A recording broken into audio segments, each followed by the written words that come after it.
Good morning, sports fans from all around the globe. I am your host, Jeff Dawson, East Coast Sports Investors, and this is your breakfast bankroll for Saturday, August 27th, 2022.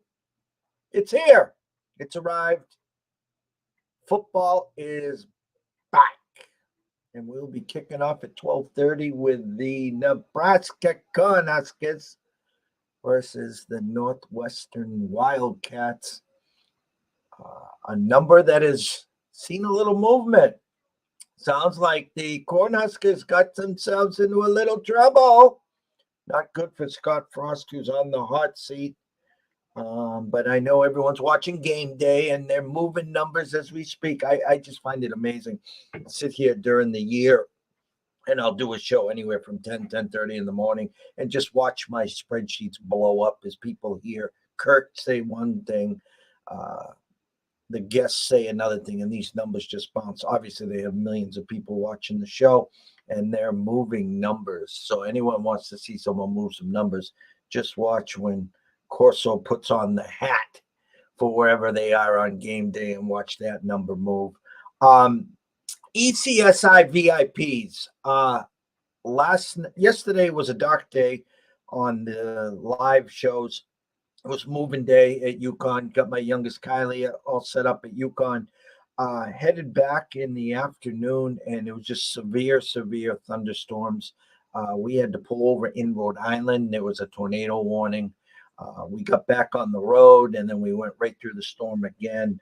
My delivery service was not working, and that's a text in email, but we're back up. You'll be getting one later. 4-1 for the week. Would have been 2-1 yesterday. Had the Phillies team total, had the Braves run line, but the Guardians lose in extras. So it would have been 2-1 plus 0.75, but we're still calling it 4-1 plus 3 units for the week. A lot to talk about. It's the return of the cash cow today, Mr. Dallas Keuchel, which I know my co-host is all excited. But let's bring him in from the Windy City himself, the one, the only, Mr. Riley Magnuson. Morning, Riley. Morning, my friend. Happy Saturday. Happy week 0. I'm still dealing with a little head congestion here, so if I sound awful, I apologize. But it can't keep me away from being excited about this college football week 0, my friend. And yeah, we've got our potential payday back, at least for the time being in the MLB world. So always excited to see that. Yeah, college football couldn't come soon enough. Football couldn't come soon enough for me. I am a lunatic for football. So, yeah, I got my Big Ten blog out yesterday. So, still time to read that. But obviously, we dropped some thoughts down the other day, and we'll drop some more thoughts down here over the next 45 minutes or so. So, I'm ready to rock and roll, my friend. Glad you got through the storm yesterday. Glad you got through moving day yesterday at UConn. It's always an interesting day. Can be always the chaos always comes one way or another. So glad you got out of that all right.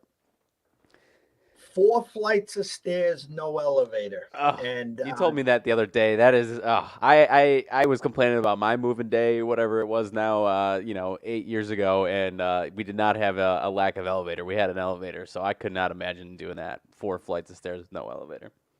my youngest started there 5 years. I'm sorry, my oldest 5 years ago when we moved her in same dorm.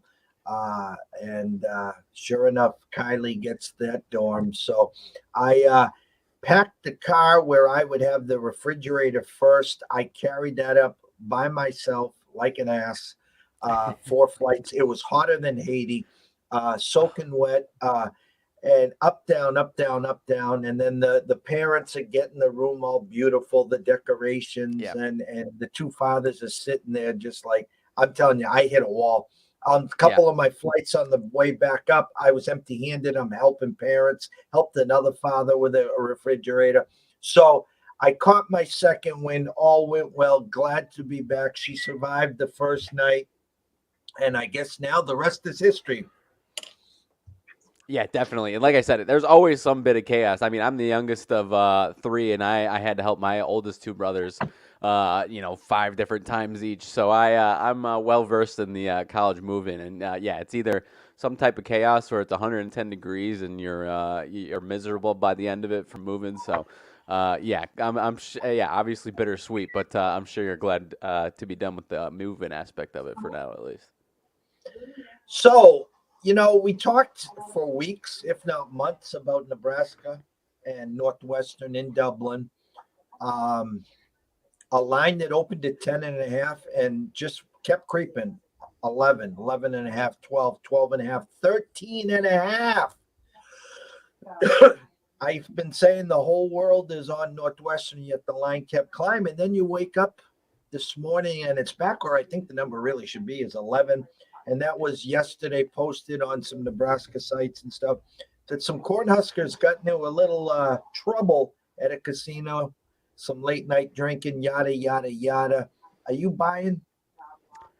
You know what? It's still on the move. I'm seeing back up to 13 in some spots. So this thing is a circus line right now, and essentially I'm going to stick to my guns of what I said. I'm not going too aggressive into it, but I've been talking about Northwestern not getting enough credit as far as these turnaround seasons, the even year Wildcats. So while I think Nebraska is the more talented team, I'll stick to my guns and say Northwestern keeps this one close. But yeah, I don't know how many times this thing has moved every which way over the last 48 hours. But nonetheless, I mean the total is on the move a little bit as well. So I'm staying away from that one. But yeah, I'm sticking with my guns and saying Northwestern can keep this close. Their defense should be a little more competent than it was, or a lot more competent than it was last year.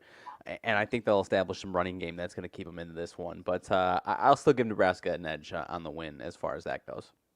I mean, it's telling me right now, and I think it would be comical, 30-20, 31-20, 30-21. So again, any Nebraska ticket at 10 and a hook would be a loser. I'm still sticking to that. I'm staying away. For the clients, everyone's like all lathered up. It's, week 0, football's back. I am trying to figure out how I can throw something out there, just numbers. I mean, the Vanderbilt at 6.5 was interesting. It's up to 9.5. Your Illinois, Wyoming. Again, I thought initially Illinois back to 14. I think the under is the play there. UTEP, we had North Texas at -4 in a computer model. That's down to 1.5. I'm sorry, North Texas was favored there. My Huskies getting some overnight action down to 25 in some spots. People want to believe in them. People want to believe in them. It's Jim Mora's debut. Yeah. You know what? A Nevada team that lost everyone, yet they're 7.5-point favorites. You talked about FAU. They're a solid 7 today. Yeah. I'm going to give you the board. Sure. Do you have any tickets today? Are you looking into anything or? The biggest thing that I have here, there's really not that kind of how you talked about a lot with MLB. There's really only, and I wouldn't even put it into this category. There really isn't that one that's kind of, the flashing lights, the glowing lights that are drawing you to it. I don't really have any of those. The favorite play, you mentioned it, that I like is the Illinois under. That is the one that I've endorsed the strongest on that one, along with, and I talked about it the other day, I'm not always a huge college football prop guy, but this one really lined up for me as far as Illinois running back Chase Brown. If you get college football props to take his rushing yard total over, that's really the biggest thing that I like. And FAU going back down to 7 after it was at 7.5. I was endorsing that one. It was a little concerning to me. The Vandy Hawaii game, it's not one that I have a strong play on. It's creeping into the territory where I'm almost interested in Hawaii, but that's. Those Hawaii games are always a beer and pizza one for me anyways, max anyways. And for whatever reason, knock on wood, I always have some success with those Hawaii games, whether it's buying them or fading them. So we'll see what the night brings there. But, that Illinois under is really my favorite play. And I have no interest in any of these, 3 touchdown or more spreads. I saw a lot of people interested in Western Kentucky. And power to you if that's where you're going. But I'm not going to touch any of those giant 25, 30-point spreads for the most part. So, yeah, that Illinois under, and then I'll still stick with FAU as far as I think they're the far better team in that one. The movement on that one's a little concerning, but UNT and UTEP is really one that I kind of want to watch the rest of the day and see how that one moves, as far as maybe finding an edge there. But aside from that, I don't have strong thoughts about Hawaii and Vanderbilt either. But Vanderbilt's not a very good team. I could absolutely see them traveling all the way to Hawaii and putting up a stinker in tonight's game, and really, maybe not being ready for week 0 here and putting up a stinker. So, not saying I love Hawaii, but now that it's creeping up close to 10, I think they could keep this one close. But I think we'll start to have a lot more value, probably next week, as we've got, however many games we'll have, 50 games or so in next week's case, I would say. No, I agree. And again, listen, if you follow gambling Twitter, there's a million people with a million different sides, angles, totals, trends, whatever it is. It is what it is. Guys, I can't preach this enough. It's a marathon out there. Mm-hmm. I know you're watching game day and everyone's like, oh, shit, there's a kickoff at 12:30. I got to have action on it. Well, if you lose the first game and then you're saying, oh, shoot, I got to then get into the UConn, Utah State game. That's at 4:00, or Wyoming, Illinois. You lose those sides. Now you're really scrambling. You're in Charlotte. You next thing you know, you're at the 10:30 games. And you know what you did? Not only are you chasing, you forgot about the baseball. All of a sudden, everyone has amnesia about baseball. Who needs to bet baseball? Football's back. Right, and that's absolutely what everyone's going to be doing. So, and I'll ask you a question about that in a second. Before we move on, any thoughts on that Illinois spread now? I was kind of hesitant as far as where it was when it was around 11. I was saying the other day I think it's going to be a 10 to 14 point finish, so I'm kind of up in the air there. Any interest in Wyoming now that it's up to 2 touchdowns? Is that one gone a little too far, and maybe we should be interested in Wyoming now? I talk about games becoming stale, so they got to shake it up. Now, someone that wakes up this morning, people follow a lot of these spreads, and they'll, for example, that Nebraska one, they're showing opening lines of 12 and a half. That's bullshit.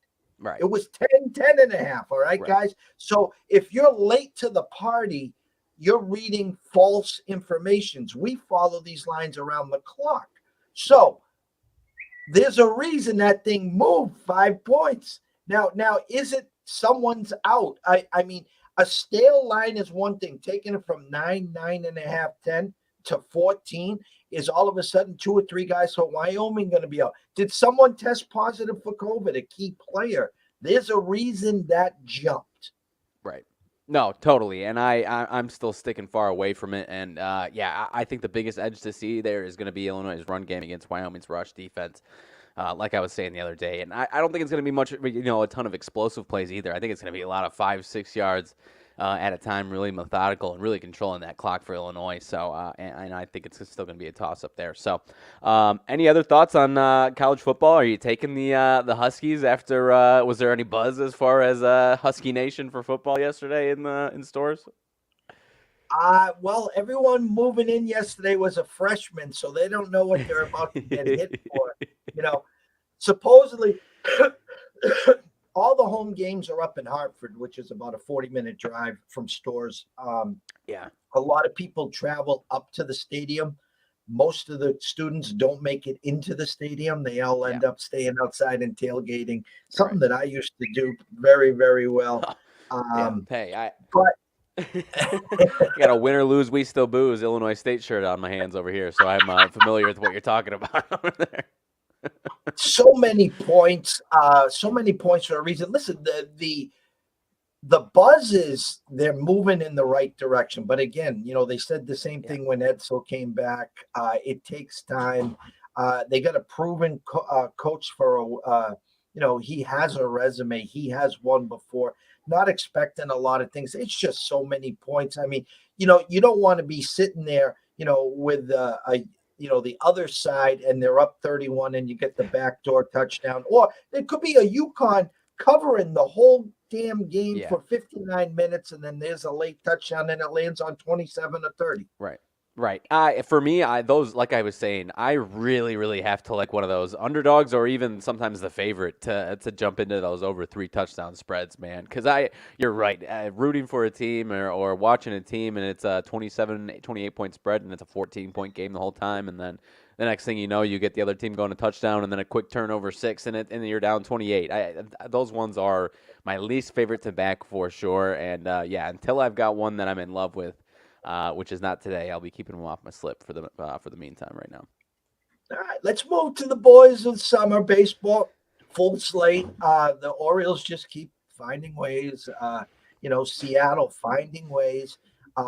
We had a show earlier this morning, myself, Dave, and Brady Tinker, and we were talking some bases and American League, National League. Yankees are back, obviously. Perfect scenario, perfect storm playing Oakland.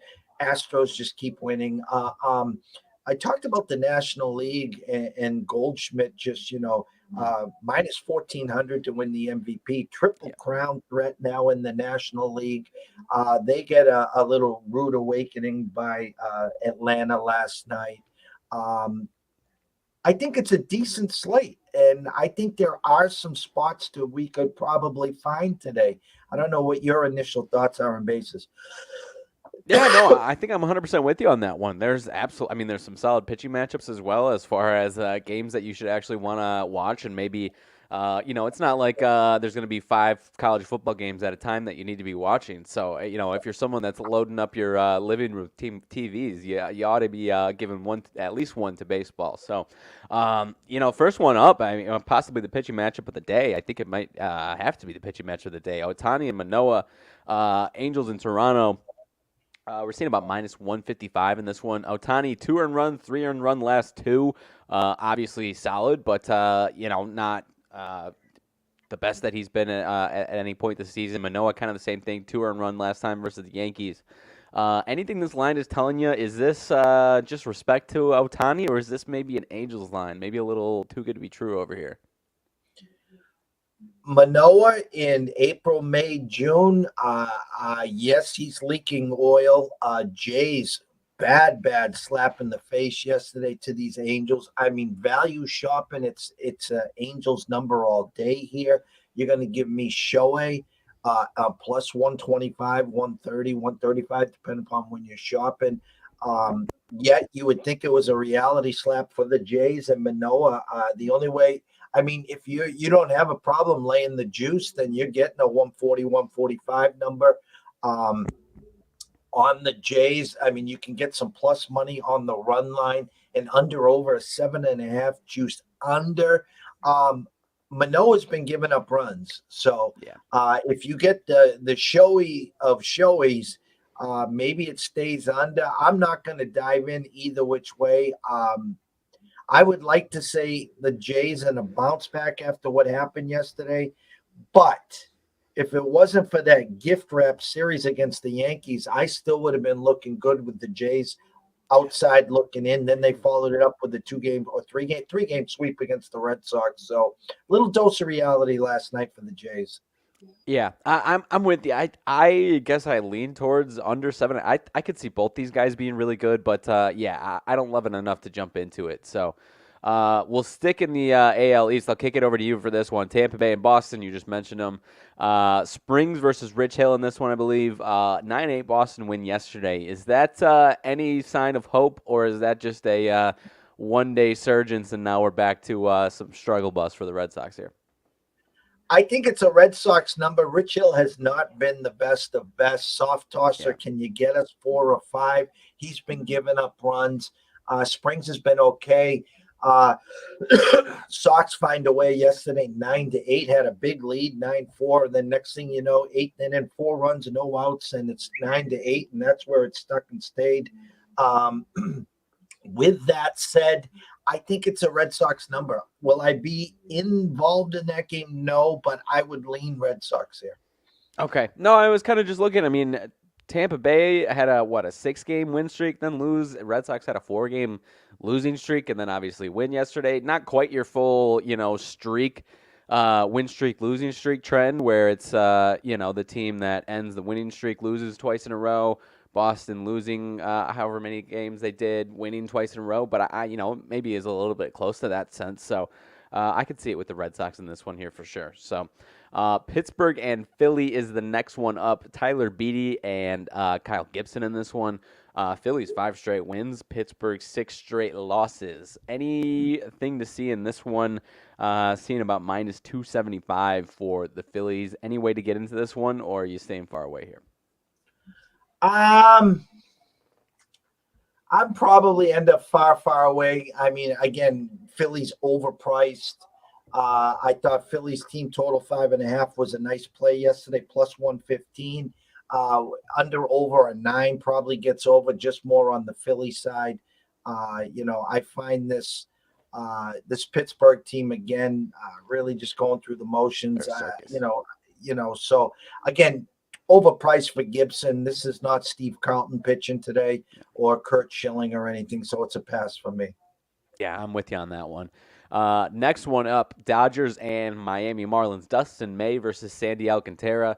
Alcantara, not quite not at all the same guy he was early in the season. A little bit more hit or miss. Last time out, 3 2/3, 10 hits allowed, 6 earned runs, and this was last Sunday at the Dodgers Stadium. So this is seeing them for the second time.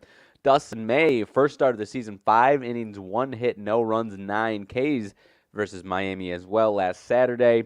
And we're getting about minus 200 line for the Dodgers in this one. Is this any value with the Marlins and Sandy Alcantara? Or are you taking the chance to take the Dodgers maybe on the run line at minus 110 in this one?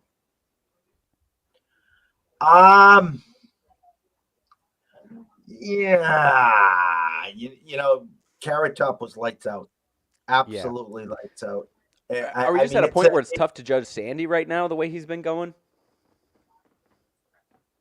You've never seen Alcantara at a price like this, and I mean, I can understand it, but Vegas is making it clear that the Miami's not going to score enough, and under over a 7. Dodgers, they're telling you, are going to get to 4+ here.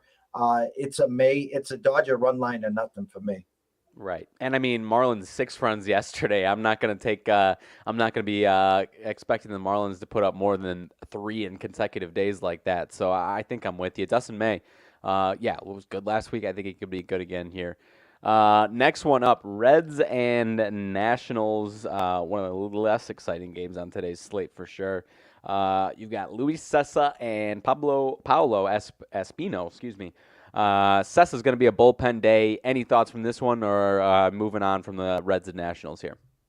Yeah, again, this when you get to this point of the season, you should literally be waking up in the morning, and there should be a lot of games or teams that are crossed off on the list. Yeah. There's no reason of investing or wagering hard-earned money on teams that are just going through the motions. Now, I will not be shocked in the last 5 weeks here if one of these cellar dwellers doesn't go on like a 20-10 run to end the season.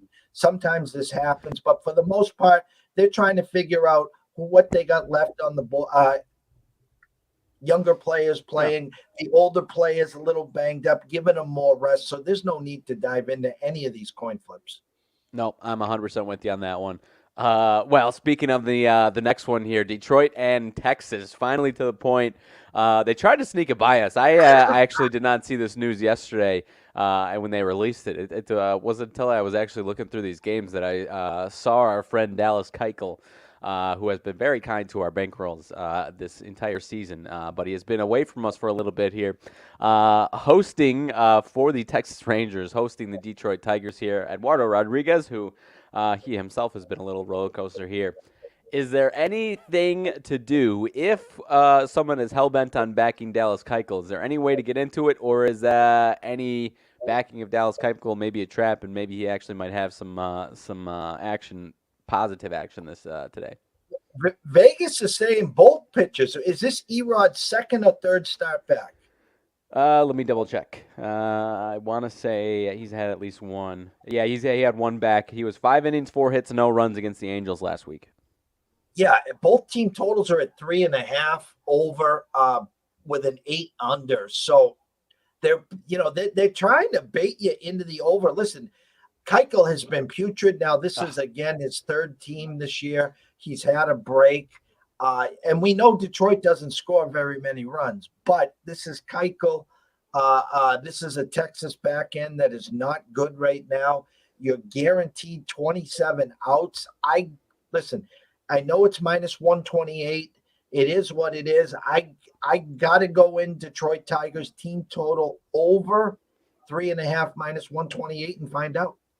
I'm 100% with you. He's faced him once this year, 4 1/3, 6 hits, 4 earned runs, 3 walks, 7 Ks. So, he is about as bad as they get right now, and teams are just putting it in place. So, I'm with you 100%. The guy is a punching bag, and I think he's going to get punched up a little bit here again today. And hopefully, he sticks around for the next month and a half and stays in our baseball bankrolls at least once a week. So. Cubs and Milwaukee is the next one up. Drew Smyly, Brandon Woodruff. Last I checked, this line was about minus 200 or so for the Brewers in Milwaukee here today. Woodruff, 5 hits or less in each of his last 3 starts. Smyly, 2 earned runs or less in each of his last 4. Any expectation? They've been giving some more respect to Woodruff lately. Are we expecting a solid Woodruff start, or are you seeing something else here in Milwaukee? It's an intriguing number. Smyly has been good of late. An under over 7.5, juiced under. Obviously, the only way you can get into the Brewers is a first 5 minus the hook. You can try a run line minus 1.5. So it's a tough number. I'm gonna stay away, but I would lean Brewers today in a run line. How's that sound? I think I'm with you. I could see this one being maybe a 3-2 game potentially here. I'm waiting for some Smyly regression, but I'm not sure if we'll get it here or not today. Like we said, this Cubs team has been slightly scrappy for the most part, and they get the win last night. So I could see this one being a 1-run game. Woodruff, like I said, has been getting a lot of respect. So we'll see. We'll see what the move for that one is. San Diego and Kansas City is the next one up. Darvish versus Daniel Lynch. Darvish has been okay in August. I think about a 4.1 ERA over 4 starts. Lynch, 3 earned runs in each of his last 2. Is this a spot where we should be minus 225 for San Diego? Should we be trusting you, Darvish, in this one to kind of get out of the funk? I don't know if funk is the right word. He's been all right for the last few starts, but maybe betting on a big performance from Darvish tonight in Kansas City? I left their team total on the desk yesterday. It didn't matter anyways. They got there in the 3rd inning, I think, as well. A team, though, that has been so inconsistent. Just when you want to get back on their bandwagon, Lynch will look like, whoever you are, Brett Saberhagen today. Yeah. And, he'll spin one. Darvish, like you said, does have a clunker in the arsenal. I expect the Padres to win, but it won't be with my money. Okay. No, I think I'm staying away. I've had decent success predicting these bounce back starts from Darvish, so I think he's going to be good tonight, but I just don't know what to expect from that offense here for sure. So going to New York for the next one, Colorado and the Mets. Freeland versus Peterson. I believe the Mets have won the first 2 in this series, 4-game set. Freeland, I'm not in love with him here today, but he is a lot better on the road. 3.62 ERA on the road, and they are in New York for this one. Any thoughts from you out of New York here? The Mets about minus 250 tonight in New York. I think if you look at his last start, didn't Peterson get beat up? Let's double check. I think he was okay, actually. Let me double check that, though. 4 2/3, 8 hits, 3 runs. So not great. Yeah.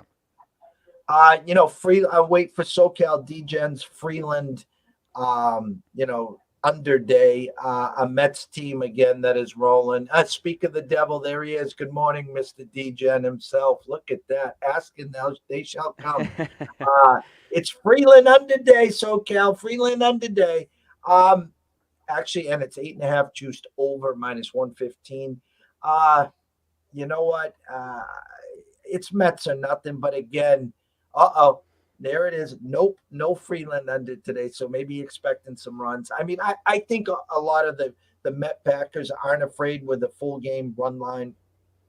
You're paying a little price, but it is what it is. Mets rolling 81-46, 35 games over 500. They're my team to come out of the National League this year to face the Astros. It is what it is. I'm going to stay away, but if anyone wants to back a Mets run line, I'm okay with it. I'll give the Rockies a puncher's chance. I always mention the Rockies against lefties. Not as good as they are at home by any means. Obviously, they're a lot better at home, but I'll give them a puncher's chance there today to at least get one out of the four here in New York. Orioles and Houston, next one up. Kramer versus Urquidy. Orioles, you said it, 2-0 win last night. Took 2 out of 3 from my White Sox. I'm still upset about that. What was that, Thursday night game as far as Adam Engel dropping the final out of the game there. Urquidy 1 and 2 earned runs allowed the last 2 starts out. Atlanta and White Sox. Those 2 starts were against Kramer, about the same thing. 1 and 2 earned runs last 2 times. That is against Toronto and Boston. Any faith again here today in Baltimore, or are you seeing something else here? Listen, at this point, you're either all in or you're out, and yeah. I'm late to the party. I'll be honest with you. I'm not going to dig deep, and, you start going against this Baltimore team, and they're magic. What was last night? 2-0. You would expect a Houston bounce back offensively. Urquidy has pitched a lot better.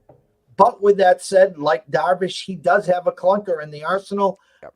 It's an over of 8 over minus 20 cents. I'm an overnight number of minus 190 to the Astros, now minus 170. Again, the Orioles are getting their money coming in on them. If you're backing the Orioles, God bless you. You're making money. Yep. I can't say no to you. I would expect a bounce back from the Astros, but I don't think Urquidy's the guy that I want to back. Yeah, it seems like one of those ones where you could get exactly what you expect from either offense if you're backing it, but the other guy might have some issues. And if you're backing one of these money lines, maybe the team you back puts up 6, but the other team puts up 8 or something like that. So, I'm with you as maybe some runs in this one, but and maybe both ways. So. Maybe we find some team totals there. Going to my neck of the woods on the south side, Arizona and the White Sox. We are counting the days. Like I said, football season couldn't come soon enough for us White Sox fans to get something else on our damn TVs right now. A sleepwalk performance last night against the Diamondbacks at home. And now you've got Merrill Kelly versus Davis Martin, exactly who you need to get that bounce-back start, right?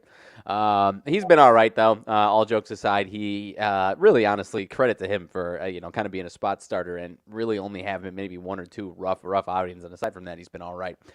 Kelly, though, 3 earned runs last time out versus St. Louis. And we are looking at a number of about, it has moved a little bit over the last couple of hours. We're looking at about minus 113 for Arizona. Is that an Arizona number, or is this a White Sox team that anyone can trust? Funny, the overnight computer model had Arizona minus 118. At Jazz, White Sox minus 105. The money's back and forth. I see a minus 108 at South Point for Arizona, minus 112 at William Hill. Can you imagine if you ever thought in late August, Arizona would come in, who is 57-67. You're 63-63, and they'd be favored. It's embarrassing, if I'm being totally honest with you. It's embarrassing. What did we? I don't remember what the date. We'll have to dig it up. The date was Tony La Russa isn't going to be fired. And I said, unless they struggle with this easy portion of their schedule over the next couple of months. And here we are with almost the exact same story, except they're doing it against these mediocre to bad teams. So, yeah, I am so sick of this team. I'm going to move us on from it. And, yeah, I'm sure they'll find their way onto my TV, but it won't be many smiles from my from my side of things. So, going to one team, I think the Minnesota Twins just passed them up in the standings yesterday, if I'm not mistaken. They are hosting the San Francisco Giants. Cobb versus Sonny Gray. Twins get the 9-0 win yesterday. Finally get the bats woken up after a rough few days. Alex Cobb, very good at home this season, not so much on the road, and Sonny Gray's been solid lately. Yet the Minnesota Twins only about minus 135, 140. Is this a Giants number to you, or is this maybe just a toss-up and Alex Cobb is getting the respect on the road, even though he hasn't been as good there? Sunny Gray, hot and cold for me. I've been on the wrong side of him for a few times. A San Fran team, again, Jekyll and Hyde. It's kind of one of those numbers that was 135 overnight. It's creeped up to 138 at South Point, as high as 150 at William Hill. Uh, I don't have a good feel for this game either which way. I back Gray and he gets blown up like a wood tick. I back Cobb and he's going on the Cobb and San Fran doesn't score. So it's a hard pass for me. Yeah. I don't have a feel either which way. No, it feels like one of these guys is going to be great, and the other one maybe gives up 3-4 through a few innings, and I just don't know which one it's going to be if you're asking me. So I'm with you as far as moving along from that one. Atlanta and St. Louis, one of the other big matchups of the day. Morton and Montgomery. Montgomery, 1 earned run allowed total in 4 starts with the Cardinals. He has been fantastic since coming over there. And last time out, 9 innings, 1 hit, 0 earned runs versus the Cubs on Monday. Morton, though, 0 and 2 earned runs allowed in his last 2 starts. And we are looking at a line of minus 117 in the Braves' favor. What are your thoughts on this one? Are you getting finding anything you like here? First, SoCal points out Giants as road dogs versus righties, 2-12 Ooh. to the money line this season. Good stuff, SoCal. Yeesh. Good stuff as always. Yeah. My eyes was on this last night. The Cardinals now, who were minus 155, 160 last night to Strider, which I thought was a telltale sign. I mean, no one was hotter than the Cardinals, and they were huge home dogs. I thought Atlanta was definitely the right side. Last night when I went to bed, Cardinals minus 115. Woke up now with the public, remembering what they saw last night. Atlanta putting up runs. Cardinals nowhere to be found. I think this is a St. Louis play all day. I know Ground Chuck has pitched good of late his last 2 starts. Montgomery has just been Cy Montgomery. I think the Cardinals bounce back. I like the Cardinals, and if you shop around, you get them around plus 104, 105 today. No, I'm interested. I mean, I'm just looking through there. Really, it's been a while since Morton's had 3 starts of 2 or less runs like he's had the last 2. So I think you could absolutely expect some regression from him. I think I'm with you there. But yeah, Montgomery, I think it's like 25 and 2/3 inning, only 1 run allowed since he's come over. So yeah, the guy's been absolutely unhittable. So going to the team that he left, New York Yankees going into Oakland. For another matchup here today. Domingo Germán versus Adam Oller. Oller has been at least a little bit better than he was to start the season. Not fantastic by any means, but at least not giving up 6-7 runs. Domingo Germán, 1 earned run his last outing. He's been actually pretty solid the last few. We're looking at about minus 235. Took my glasses off. I'm a little blind there. Anything you like out of this one? Is this a stay away from you, or is this are the Yankees back? Are the Yankees back, Jeff Dawson? Yankees are back, but SoCal is back too. Since June, Braves 10-1 to the money line as a road favorite, coming off a win as a favorite, no greater than minus 180. But the Cardinals are 4-0 with Montgomery. So going into the teeth there, someone will be winning and someone will be losing. Yankees back again. Oakland 46-81. The Yankees 78-48, back to 30 games over 500. Not a huge Germán fan. I think this is a good spot for him, though. Oakland doesn't score a lot of runs. I mean, if he can get them 4 or 5 and give up a couple runs, Yankees should be able to wear down the back end of Oakland here. Staying away. I think the public will be on Yankees run line, and they just hope, they get to 5 or 6 and they give up 2 or 3. Yeah. No, I think I'm with you. I mean, I could even see another blow up, a positive blow up. I'm talking about from the Yankees offense and really getting to Adam Oller, who's been, like I said, decent the last few. So I think he might be due for a rough one. So last one up, the last game of the night, another good one. Has been a couple good games so far in this series. Cleveland and Seattle. Plesac versus Castillo. Seattle gets the late win last night. Now you got Castillo on the mound, minus 175, 180 for the Mariners here. Castillo, 4 earned runs last time out. Plesac, 4 earned run last time out. However, he is 4.93 ERA on the road. Not quite as good on the road for Plesac. His ERA is south of 4, I know, at home. Anything to see from you on this one? Is this a Seattle number or any interest in Cleveland off of 2 straight losses here? Definitely a Seattle number. I mean, don't forget the first two games, Cleveland short favorites with Sticks on the mound Yeah. and then Bieber on the mound. And now you got Castillo a minus 175. The whole world will be on Seattle. First five minus the hook. Seattle full game run line. This could be the game that Cleveland stops the bleeding as a big dog here. I'm not going to go in there. I'm not going to suggest it. I'm just telling you guys, buyer beware. Again, the only way you can get into Seattle today, I'm not going to give out a minus 175. I would say, hey, if you want in, take the run line and pray. It's an under over a 7 juiced under minus 115 or 120. First 1 to 4 wins here. I just think the Guardians are sneaky today. Yeah. And this will be the one if, like you said, as far as if everyone gets through football and maybe had a rough day, this will be, if they don't love that Hawaii Vandy game, this is going to be the game they turn to as far as their get-back game. So, yeah, could be, which probably will entice a lot of people over to Seattle. So, yeah, it could be interesting. Maybe as the day goes on, we'll have some more information and maybe some movement. But, yeah, I mean, this will be paired alongside Hawaii and Vandy as the sporting event of the night, I think. I don't think there's any UFC tonight. So, this will be a decent amount of eyes on it.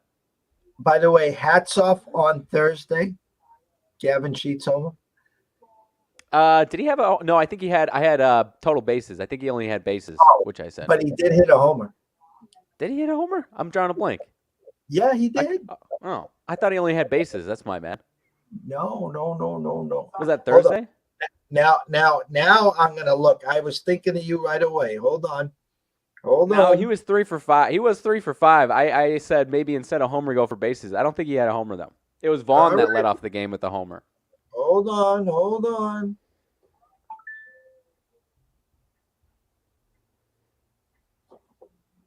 It was Vaughn. You're right. Damn. Yeah. Okay. Yeah. No, but I did say maybe take maybe bases instead of homers, and he was 3 for 5. He had a really nice game. I think, 2 singles and a double.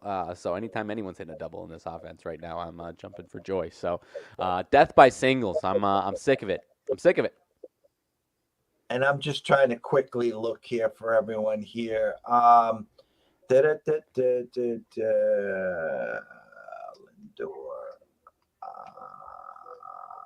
Maybe an Oriole against Urquidy for a homer today. I was going to dig deep. I haven't called this guy's name out all year. Let me. I'm not even going to go there. I'm going to go off the reservation. No pun intended here. I'm going to go Francisco Lindor for a homer. Oh, okay. I can get with that one. How about Alonso's the easy one there, but yeah. I'm gonna say I'm gonna try and see if we got an Oriole that might be due for a home run today. Maybe Santander. Maybe a Santander homer for the Orioles today. It's been a few days since he's had one. All right. We will be back, you and I guess at some point Monday. Scotty will be back tomorrow morning. First time he'll be on all week. I'll get everyone's schedule all set next week. Friday and Saturday, I'll be in New York. Sunday, Wheels Up, I'll be in Vegas. So we'll figure out the following week. You and I will get our Big Ten breakdown for week 1 for sure as well next week. Can't thank you enough. Shake that damn COVID thing, will you? Oh yeah, I'm working on it. It's coming and going. It's been a roller coaster, but I'll be all right. To everyone watching and listen, thank you. Listen, guys, if you're not following us on YouTube or Twitch, please go over to East Coast Sports Investors and subscribe. It's free. And if you got an extra second, go over to TikTok at East Coast Sports Investors and follow there. We got over 1,000 followers. We're going to try to get some live shows over there as well. Anyone diving in head first in week 0 football, God bless you. Good luck. Don't come running here on Monday saying, all the people lost all their money in preseason NFL. They don't even have money to play week 1, which is in 10 days. So behave. It's a marathon, not a sprint. We still got September through December plenty of action. We'll be talking college basketball on November 1st. Hey, and I'll close with this. 3 weeks ago, before the FedEx tournament started, who did I say was going to win this damn thing? X marks the spot. You did. 2 back. I guess we didn't talk about it much. Only 2 back. I know. Hey, what did I say the other day, though? If somebody's within a couple shots on Saturday, it's game on, not just Scotty Scheffler. So, yeah, you nailed it. It could be Xander. So, hopefully, maybe we'll get. Someone said they saw a plus 165 on Xander. Is that the right number? I mean, he's 2 back here. Let's see. I don't remember what I saw this morning. Let's see. PGA Tour. He is 160 on FanDuel right now. 160. That's a Xander number, people. That really is a Xander number. At 130 minus 135 on Scotty. Still, reasonable enough if you're back in Scotty Scheffler. So, yeah, I'm with you. That's a Xander number right there for sure. That guy is a sick man. He birdies 16, 17, 18 on Thursday. And then he birdies 2 out of the first 3 holes yesterday, and he was 7-shot lead. It was lights out, and then Xander said, "Not so fast." I know. 165 on DraftKings. So yeah, do your price shopping, but yeah, definitely worth a look. I think maybe 30 minutes or so the tournament gets going, but those guys maybe got a couple hours after that. So yeah, should be some good afternoon action today. I'll be thinking of you on Sunday, brother. All righty, sounds good, my friend. To everyone, again, thank you. You can follow me at EC Sports Invest on Twitter. You can follow Riley at Riley_Magnuson, the one. Again, everyone have a blessed day. Behave, be safe, stay in your lanes, guys. Just have some fun. Pizza and beer, week 0. That's 0 for a reason, okay? Dive into a couple baseball games, a couple props, have some fun. Sunday fun day, family day, the week before Labor Day. Get yourself ready for the end of the summer. Get the kids ready to high school, elementary, college, wherever it is. Remember, guys, Sunday is a day to, I like to say, decompress. The week's over. Take a look. We're 4-1 here on the VIPs. We're going to take a swing at a couple things today. We're ready, hoping for Envelope Monday. We'll have a little action parlay on Sunday. Sundays aren't the day to go crazy. It's quicksand Sunday for a reason. Riley knows that, right? Oh, of course. I mean, I might need a little few reminders on that for NFL Sundays, but yeah, this Sunday I won't have any problem with that. Thanks again, people. Myself and Scott will be back tomorrow morning. Have a blessed day and see you soon.